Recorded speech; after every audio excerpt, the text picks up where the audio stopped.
예배라는 것은 이 예배의 대상을 높이는 것이죠.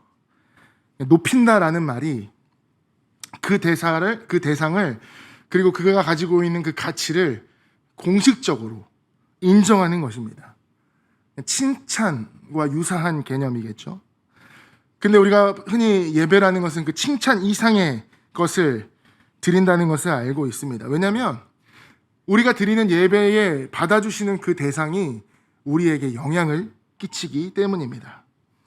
내가 그의 가치를 인정하는 만큼, 그 대상의 가치를 인정하는 만큼 나에게 그 영향력은 되돌아오게 됩니다. 어떤 신을 섬기는 사람들은 딱히 그것 때문에 그들의 삶이 달라지거나 그들의 어떠한 가치관이 변하거나 하지는 않는 것 같습니다. 그런데요, 정말로 심취하게 되면 우리가 흔히 이 이슬람 테러 단체라고 이야기하는 그런 분들을 보게 되면 그들이 섬기는 대상이 어떻게 그들에게 영향을 미치는지에 따라서 그들은 때로 목숨까지 버리게 되는 것을 우리는 보게 됩니다. 그렇기 때문에 예배의 대상이 누구인가가 정말 중요한 내용이죠. 세상에 예배하지 않는 사람은 없습니다. 그러니까 종교가 없는 사람이라고 할지라도 자기도 모르는 사이에 어떤 것을 예배하게 되어 있죠. 돈이 될 수도 있고, 건강이 될 수도 있고, 관계가 될 수도 있고, 어떤 힘이 될 수도 있습니다. 개인이나 가족의 행복을 최우선으로 생각하며 살아가는 사람들 또한 또 다른 형태의 예배자라고 우리는 부를 수도 있다라는 것이죠. 그러니까 무엇을 예배하는지에 따라서, 마음속에 어떤 것을 품는지에 따라서 그 사람이 어떻게 사는지가 나타난다는 것입니다. 우리가 예배하는 대상은 누굽니까? 우리는 하나님을 예배합니다. 우리는 하나님을 높이는 사람들입니다. 하나님의 가치를 공적으로 인정하고 그분께 영광을 드러냅니다. 이것이 그리스도인이라고 하는 사람들의 가진 정체성이죠. 다시 말하면 이 정체성이야말로 그리스도인과 그렇지 않은 사람들의 구분하는 공적인 근본적인 차이라는 것입니다. 그리고 이 근본적인 차이는 영원한 차이를 가져오죠. 그래서 예배가 무엇인가가 중요하고 누구를 예배하는지가 더 중요하다는 것입니다.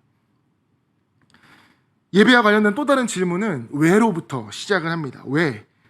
사실 이 왜라는 질문 자체가 대답하기에 어려운 질문입니다. 왜냐하면 어떻게 묻느냐에 따라서 이 질문의 의도가 완전히 달라지기 때문이죠. 왜 우리는 하나님을 예배해야 하는가? 와, 왜 우리는 하나님을 예배하는가는 다른 질문입니다. 우리는 그 두 가지 질문을 함께 생각을 해봐야 된다는 것이죠. 누군가에게는 이 질문이 전혀 가치 없고 중요하지 않은 질문일 수 있습니다. 그리스도인들 중에서요. 왜냐하면 예배 당연히 드리는 거지. 당연히 예배해야 되는 거지. 그걸 왜 질문하면서까지 필요가 있나? 라는 생각이 들 수도 있다라는 거죠. 근데 혹시 그런 생각이 드신다면 잠시만 이 시간 내려놓고 함께 생각을 해보기를 원합니다. 우리가 무엇인가를 하고 무엇인가에 시간을 쏟고 우리가 무엇인가에 집중을 할 때 이 왜라는 질문 자체가 충분한 동기부여가 되기 때문입니다. 자, 우리는 왜 예배합니까? 성경을 읽어보면 예배에 대한 명령어가 너무너무 많죠. 직접적으로 예배하라라는 말 이상으로 절하라, 찬양하라, 감사하라, 예배에 관련된 명령들이 너무나 많이 나옵니다. 다른 어떤 명령보다 이런 명령들이 많고요. 사실 넓은 의미에서 보면 예배하라라는 그 명령은 성경의 다른 모든 명령들을 좀 포괄하는 의미를 가지고 있을 수도 있습니다. 십계명에 나오는 첫 번째, 두 번째 계명 한번 생각해 보십시오. 하나님을 예배하라는 말이 나 위에 다른 신을 섬기지 말라 말고 그 신명기 5장에서 나오는 그 십계명의 내용을 살펴보면 하나님을 예배하라는 말이 여러 번 반복돼서 표현이 되고 있습니다. 우리 앞에 하나님만 있어야 된다라는 사실인 거죠. 하나님께만 절하고 하나님께만 예배해야 된다.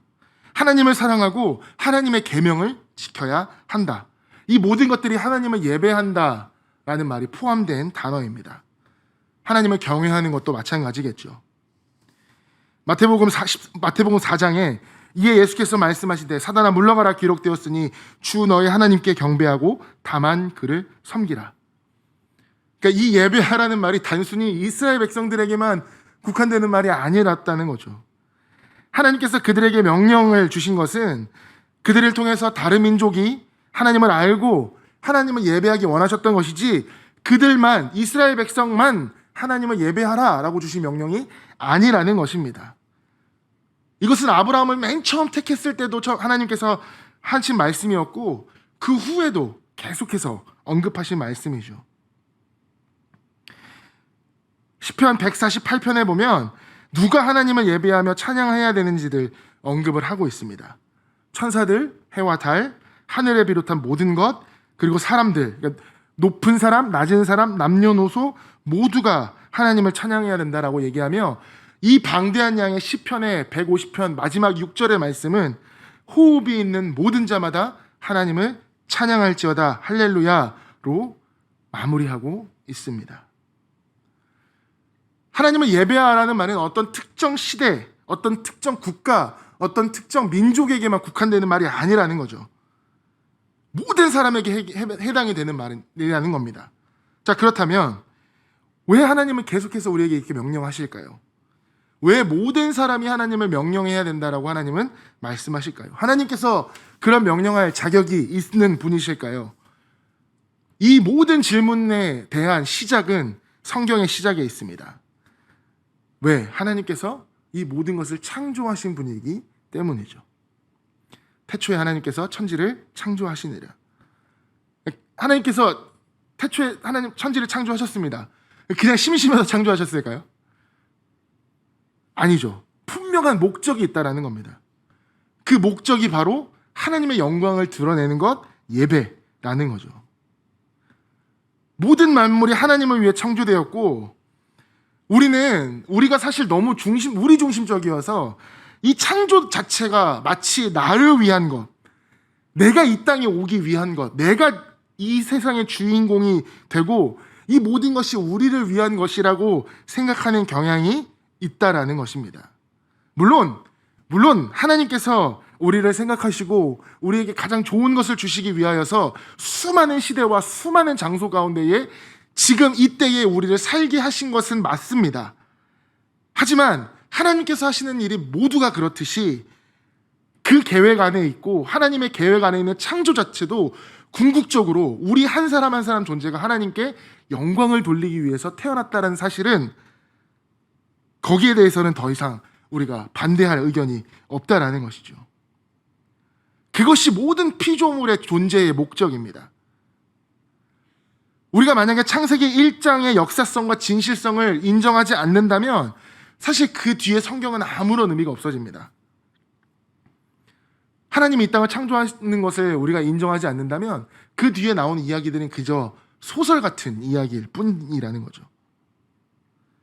그렇기 때문에 우리는 하나님을 예배해야 됩니다. 여러분 성경 일독하고 계시죠? 혹시 여러분들은 성경 일독하시면서 이렇게 1년 일독표를 따라서 읽어 가시는지요? 아니면은 나름의 어떤 순서를 가지고 읽어 가시는지요? 저는 한두 가지 방법이 있긴 한데 올해 그래도 우리가 같이 성경 백독을 향해서 다시 달려가고 있지 않습니까? 그래서 조금 속독을 하기 위해서 제 나름대로의 성경 빨리 읽는 법이 있습니다. 그건 뭐냐면 우리가 소위 말해서 좀 빨리 읽히는 성경들 있잖아요. 그 성경들을 이렇게 집중해서 빨리 쫙 읽고 신약 성경 같은 거 쫙 읽고 잘 안 읽히는 성경들 있잖아요. 뭐 레위기라든지 민수기라든지 양이 많은 시편이라든지 이런 부분들은 조금 나중 뒤에 읽는 것입니다. 창세기 같은 경우는 너무나 익숙한 내용이니까 양이 많더라도 쉽게 읽혀진다라는 거죠. 뭐 예언서 같은 경우는 양이 짧으니까 앉은 자리에서 뭐 몇 권씩 읽기도 하고 이 말이 조금 그렇지만 제가 확진이 되었을 때 시간이 많이 남아서 성경을 진짜 많이 읽을 수 있었습니다. 다음 주 정도 되면 저도 일독 정도는 할 수 있을 것 같은데요. 저는 항상 시편의 마지막에 있습니다. 양도 양이지만 처음에는 시편 읽는 것이 좀 두려웠습니다. 너무나 많은 양과 이것들이 중간에 끊겼을 때 그 너무 성경에 있는 것을 포기하게 만드는 권 중에 하나였거든요. 그래서 시편은 맨 마지막에 있는데, 근데 시편을 읽다 보니까 시편이야말로 정말로 내가 예배자로서 예배 드리는 사람으로서 정말 꼭 필수적으로 읽어야 될 성경이겠구나가 읽으면 읽을수록 드러납니다. 다윗의 이야기나 혹은 그 다른 어떤 저자들의 이야기를 통하여서 하고 싶으신 하나님의 말씀은 뭐냐면 예배자, 예배하는 방법, 왜 예배해야 되는지 시편에 너무너무 잘 나와 있습니다. 하나님의 창조를 믿는다면, 내가 하나님으로부터 창조된 사실을 믿는다면 우리는 이미 예배해야 될 충분한 이유가 있는 사람들입니다. 하나님을 예배해야 할 책임, 사명 분명히 있다라는 것이죠. 내가 왜 사는가, 내가 이 세상에 왜 만들어졌는가에 대한 고민, 그것이 우리에게 더 이상 필요하지 않습니다. 왜냐하면 우리는 하나님을 예배하기 위해 만들어진 존재라는 것, 제가 더 이상 설명하지 않아도 여러분들 너무나 잘 알고 계실 것입니다. 하나님의 창조 한번 생각을 해보십시오. 똑같은 우리는 인간이지만 나와 똑같은 사람은 없습니다. 그렇죠? 그것은 어떤 피조물도 마찬가지입니다. 어떤 똑같은 종, 그런 것들만 있을 뿐이지 자세하게 살펴보면 다 다르다라는 거예요. 그렇기 때문에 그 다 다른 피조물들마다 하나님을 영광을 나타낼 수 있습니다. 하늘에 떠 있는 해는 그 빛을 강하게 우리에게 비춤으로써 하나님의 존재를 느끼게 합니다. 때때로 태풍이 불어오는 것을 보면 그 자연 앞에서 하나님의 위대함을 느끼기도 하죠.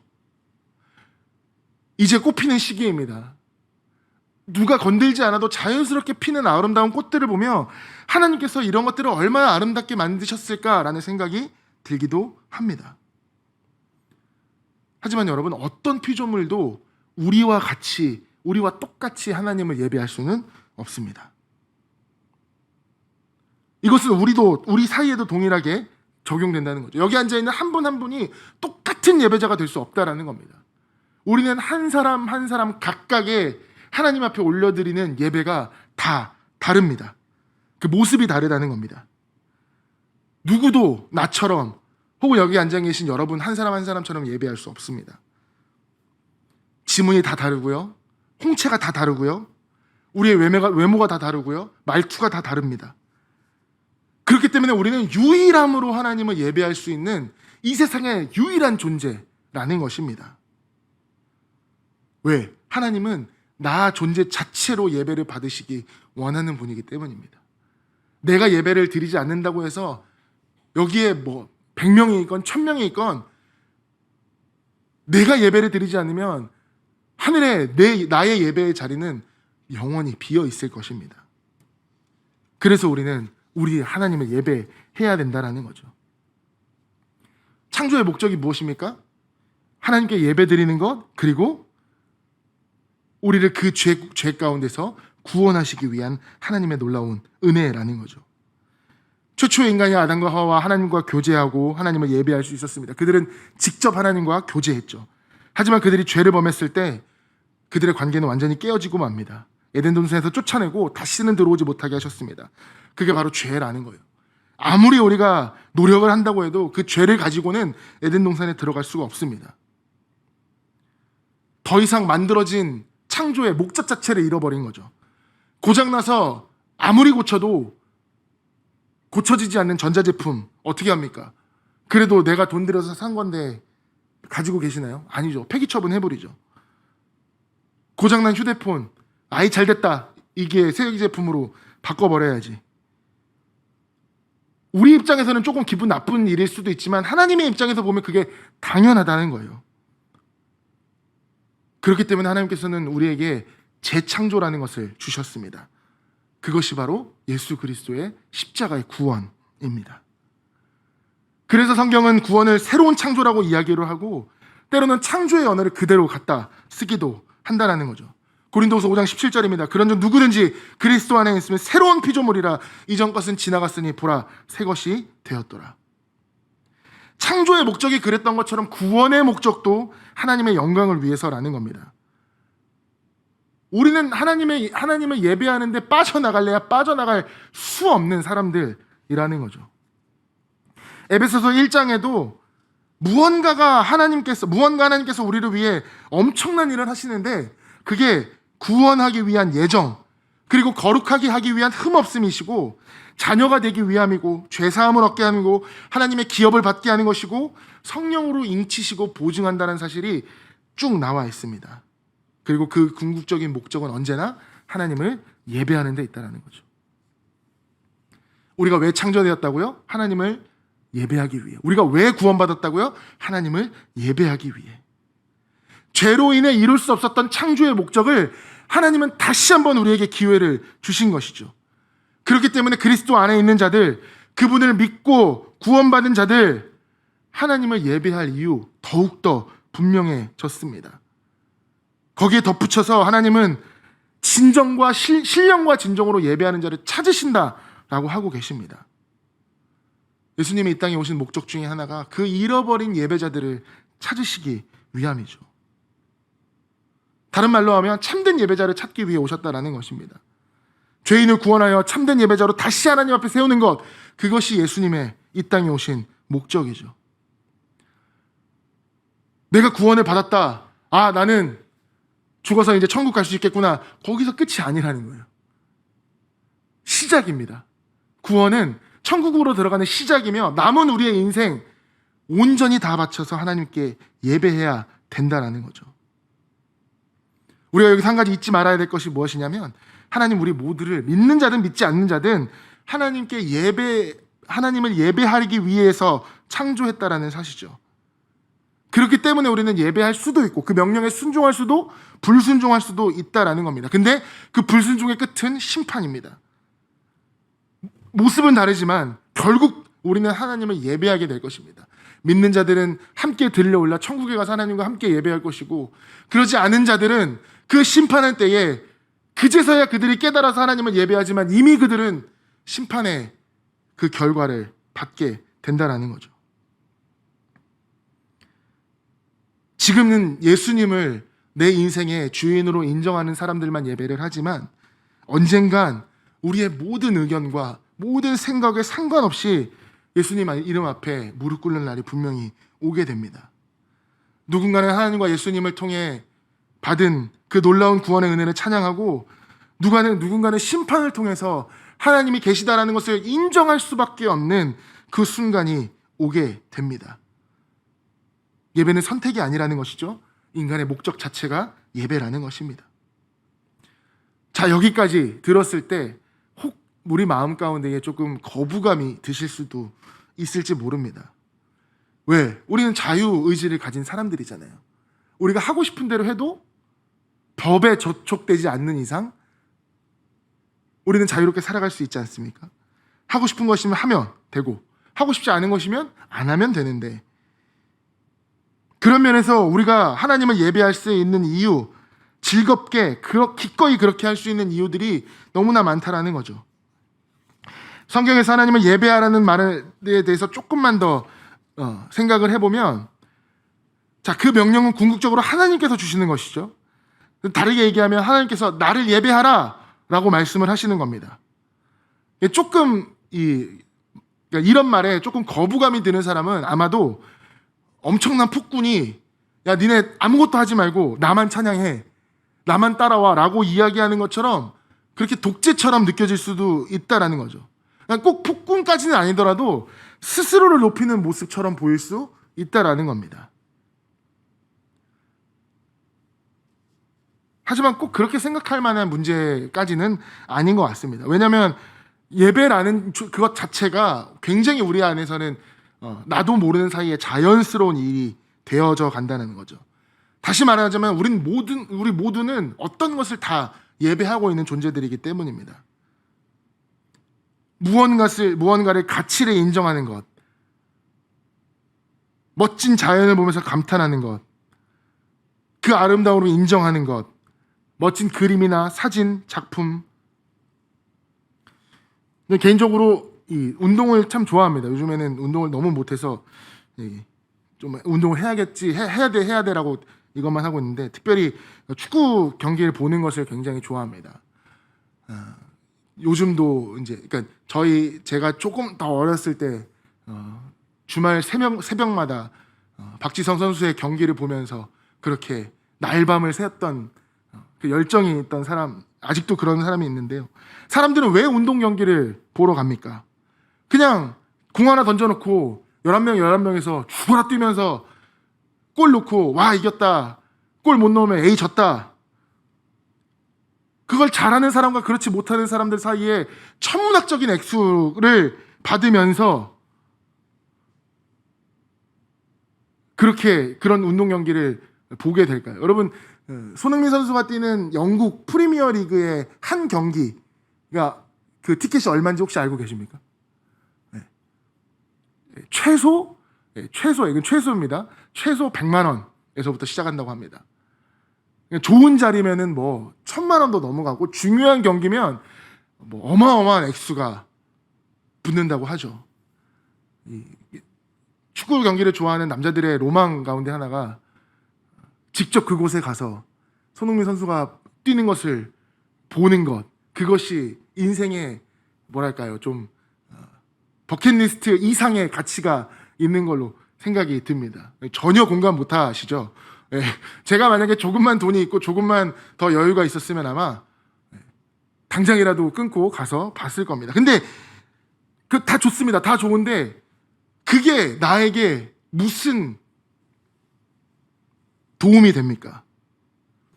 축구 경기를 위해서 기꺼이 돈을 지불하죠. 아니, 운동 경기를 보기 위해서 기꺼이 돈을 지불합니다. 물론 그 안에서 느끼는 가치, 아름다움 있죠. 정해진 규칙 안에서 패스, 팀워크, 너무 아름다운 슛, 그것을 막아내는 방어력, 그걸 알면 알수록 더 감탄을 자아내기 마련입니다. 그것을 알고 그것의 가치를 인정하는 사람들에게만 그렇게 느껴진다라는 거죠.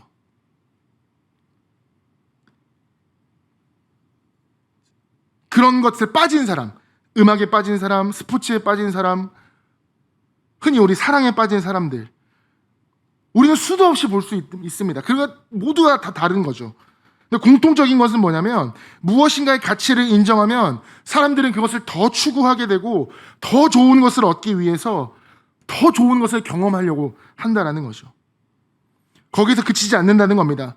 사람들은 그렇게 가치를 인정하는 것, 높이 평가하는 것에 대해서 다른 사람들과 공유하려고 합니다. 우리나라에서 평론가가 필요 없는 두 가지 종목이 뭔지 아십니까? 축구하고 음악입니다. 왜냐하면 좀 이게 우리나라 사람들은 이렇게 평가하는 걸 되게 좋아하잖아요. 2002년 이후에 축구 붐이 우리나라에 엄청 불었기 때문에 모두가 다 평론가가 돼버렸고요. 뭐 음악은 마찬가지, 음악은 뭐 말할 것도 없고, 수많은 오디션 프로그램과 음악 프로그램 때문에 우리나라에 축구하고 음악은 따로 평론가가 필요 없답니다. 다들 그 정도 수준에 올라와 있기 때문에 그것을 다른 사람들과 공유하는 거죠. 이야기합니다. 야, 너 저 경기 봤어? 정말 대단하지 않았어? 정말 재밌었지? 이런 이유들이 너무너무 자연스럽게 나온다는 거죠. 하지만 여러분, 그거보다 더 가치 있는 것을 우리는 생각을 해야 됩니다. 제가 이렇게 앞에 축구 얘기를 쭉 늘어놓은 이유는 뭐냐면요, 어젯밤 11시에 대한민국 국가대표의 축구 경기가 있었습니다. 국가대표 축구 경기는 거의 안 빠지고 보는 편이거든요. 근데 제가 오늘 새벽 설교였습니다. 축구 경기가 끝나면 1시, 저는 3시 반에서 4시 사이에 일어나 준비하고 나와야 새벽 기도를 인도할 수 있었죠. 과감하게 축구 경기를 포기했습니다. 왜? 그 축구 경기 보는 것보다 새벽에 나와서 하나님 말씀 전하는 게 저에게 더 중요했기 때문입니다. 제가 만약에 그것을 조금이라도 동등하게 여기거나, 아니 내 체력을 믿고 한 2시간 정도 하늘만 조금 피곤하게 한 2시간만 자면 되지라고 생각을 했다면, 제가 과연 당당하게 아침에 나와서 하나님 말씀을 전할 수 있었을까요? 자연스럽게 우리는 모든 것에 대해서 그렇게 가치를 부여하게 되고, 하나님의 가치가 얼마나 중요한지 우리는 깨닫게 되느냐, 이것을 인정하느냐 인정하지 않느냐의 문제로 들어가게 됩니다. 말씀은 우리에게 종종 이렇게 질문합니다. 너 하나님과 비교할 만한 것을 가지고 있니? 네 안에 하나님과 동등하게 여길 만한 것이 있니?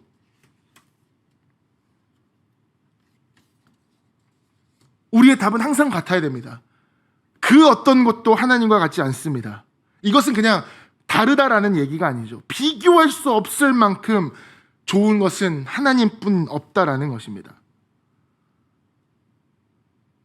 너무너무 좋은 것을 가져와도, 우리가 생각하는 최고의 것을 가져와도 하나님과 비교 대상이 되지 않는다라는 거죠.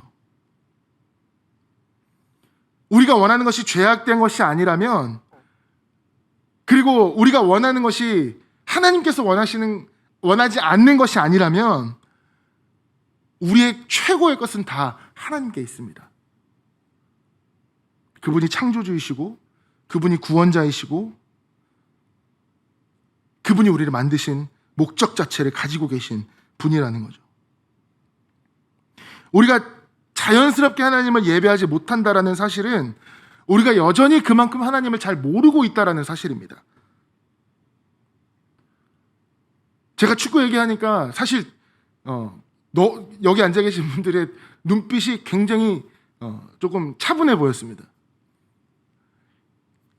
마치 뜨거운 여름날 폭염이 내려져서 다들 그 시원한 그늘, 에어컨 밑을 찾아가는데 중학교 운동장에서 땀을 흘리면서 땀을 뻘뻘 흘리면서 축구하고 있는 남자애들을 바라보는 여중생들의 그런 모습. 쟤네 도대체 지금 뭐 하는 거야? 저게 이 날씨에 저거 축구를 한다고? 그것은 취향의 문제죠. 근데 하나님을 예배하는 것, 하나님께 나아가는 것은 취향의 문제가 아니라는 거예요.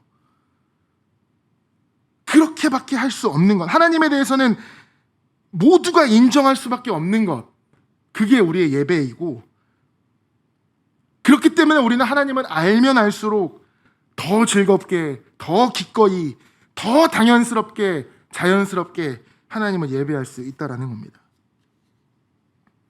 하나님께 예배받으시기에 합당한 이유가 바로 있습니다. 그것은 하나님께서 하시는 일 때문이죠. 시편의 다윗이 하나님의 아름다움, 여호와의 아름다움이라고 이야기할 때 그것은 하나님의 속성만을 가지고 이야기하는 것이 아닙니다. 그 속성에서 드러나며 그 다윗의 인생에서 해나가고 있는 그 일. 그래서 시편 27편에 하나님의 도우심을 구하며 결국은 여호와의 선하심을 보는 것에 대해서 언급을 하는 거죠. 그러니까 하나님께서 선을 베푸실 그 일에 대해서 이야기를 하는 겁니다. 모든 피조물을 창조하신 하나님께서 어떤 일을 하십니까? 절대적인 능력과 절대적인 권력을 가진 그분이 어떻게 하고 계시는지 우리는 이스라엘 역사를 통해서 너무 잘 알고 있지 않습니까? 대부분의 사람들은 남들보다 조금 더 힘이 있고 조금 더 가진 게 있으면 배려한다고는 하지만 알게 모르게 다른 사람들 위에 있으려고 한다는 것입니다. 왜? 그것이 나에게 이익이 되니까. 하지만 하나님은 아니죠. 한결같이 은혜로우시고 자비로우시고 사랑이 많으시고 선하시고 하나님에 대한 평가입니다. 베드로는 하나님을 모든 은혜의 하나님이라고 표현을 하죠. 사도 요한은 하나님을 사랑이시다라고 정의했습니다. 사도 바울은 하나님을 자비의 아버지라고 이야기하며 긍휼이 풍성하시다라고 표현을 합니다. 정말로 하나님이 그런 분이시기 때문에 그런 표현이 나온 거라는 거예요. 그 수많은 하나님은 사랑, 은혜의 하나님, 자비의 아버지, 긍휼이 풍성하신 분, 그 선하신 일의 정점이 뭐냐면 구원. 우리를 구원하신 일이 바로 그 정점입니다. 우리가 아직 죄인 되었을 때에 그리스도께서 우리를 위해 죽으심으로 하나님께서 우리에 대한 자기 사랑을 확증하셨느니라. 로마서 5장 말씀이죠. 세상에는 이해할 수 없는 것들이 너무 많지만 그 중에서 가장 이해할 수 없는 것이 바로 모든 능력과 모든 권세와 모든 것을 가지신 분이 원수를 위해서 십자가에 달려 돌아가신 거예요. 어쩔 수 없었습니까? 아니죠. 피치 못할 사정이 있는 것도 아니었어요.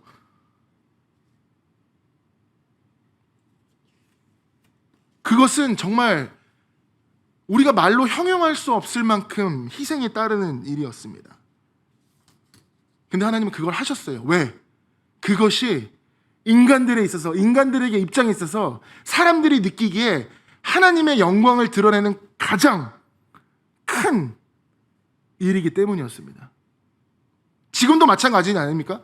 누군가를 위해서 대신 희생했다 하면 우리는 그것을 최고의 사랑으로 평가합니다. 정말 모든 것을 가지신 그분, 선한 일을 하시고 좋은 일을 하시는 그분이 우리를 위해 십자가에 달려 돌아가신 것.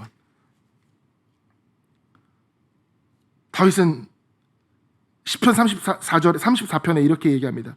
너희는 여호와의 선하심을 맛보아 알지어다. 그에게 피하는 자는 그에게 피하는 자는 복이 있도다.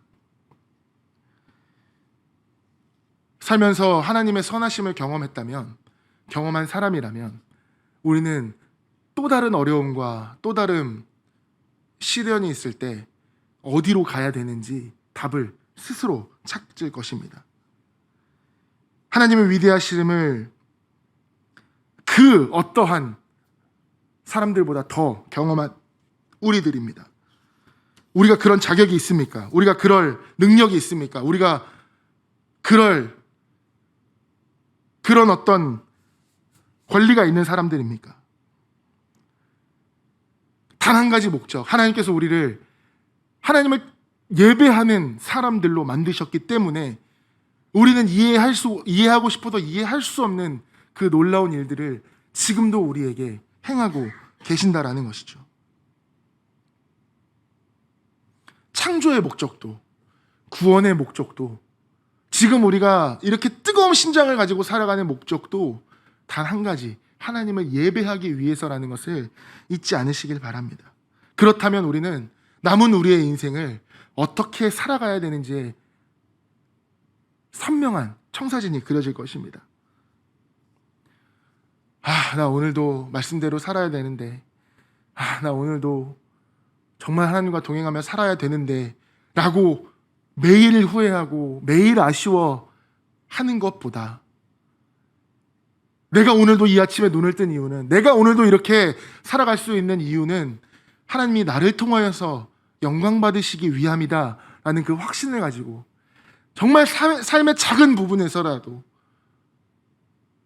하나님께 영광을 돌릴 수 있는 그 부분들이 있다면 주저하지 않고 하나님 앞으로 나아가는, 그리고 더 하나님을 알고 신령과 진정으로 예배할 수 있는 예배자가 되시기를 주님의 이름으로 축원합니다.